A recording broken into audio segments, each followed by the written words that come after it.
Good morning. So I'm calling this one COVID-19 trigger shamanic. So let's take a shamanic look at what's going on. There's a virus which has most likely been created in some laboratory in the district of Wuhan, and we now have the human and global response.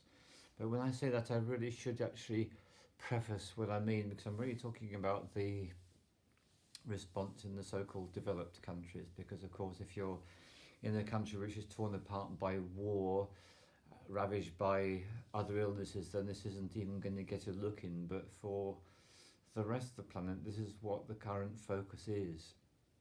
So we need to realise that what this virus is it's a trigger, and on a very deep level it has triggered human fear to the extent which is unparalleled, at least in recent times.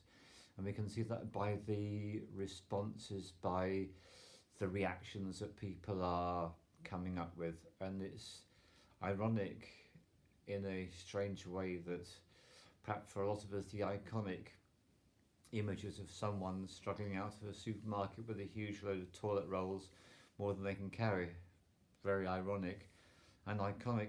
So that's what's going on. So if we recognise shamanically that this is an outpouring of fear, and this is the fear that has been repressed probably for a very long time, going through the generations. So those of us alive at the moment, this is what's going on. And I've had times when I've just sat out quietly on the balcony on my own, and I could actually just feel that fear quite palpably in the ether. So the first thing is, for those of us who are connected and grounded and in a state of balance, what we can do is we can send out the love. That's a very important thing. We can connect to the love within ourselves.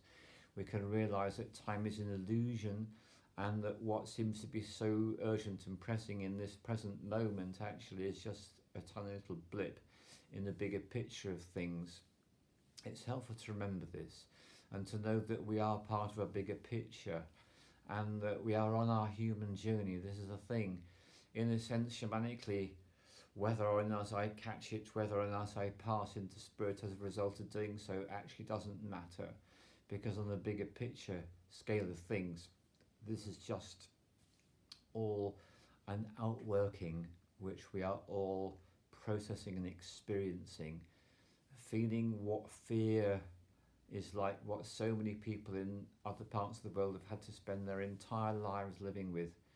I mean, a child soldier in Africa has only ever known fear, just to give you a very simple and straightforward example. People under the horror of a disease like cancer, Alzheimer's, whatever, these are all common human experiences.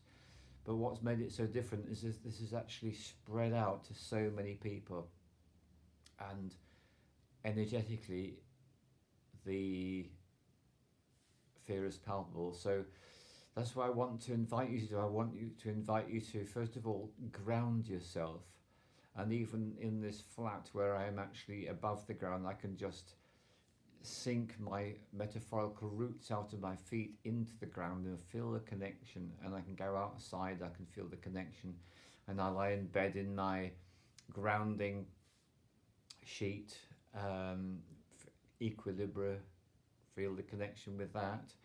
So this is what it's all about. It's about connecting to the ground, connecting to love, and broadcasting love. Be a beacon that broadcasts love and light out from your centre, and be part of the change that we all need to see in the world. And to realise that one of the ways that human beings get to realise how incredibly lonely and separate they are is when something like this happens. It's an opportunity for us to get together, to phone our neighbours, to knock on people's doors, see how people are doing, and do what we can to help. That's really what it's all about, isn't it? So much love to you, and we will simply all do our best. Cheers.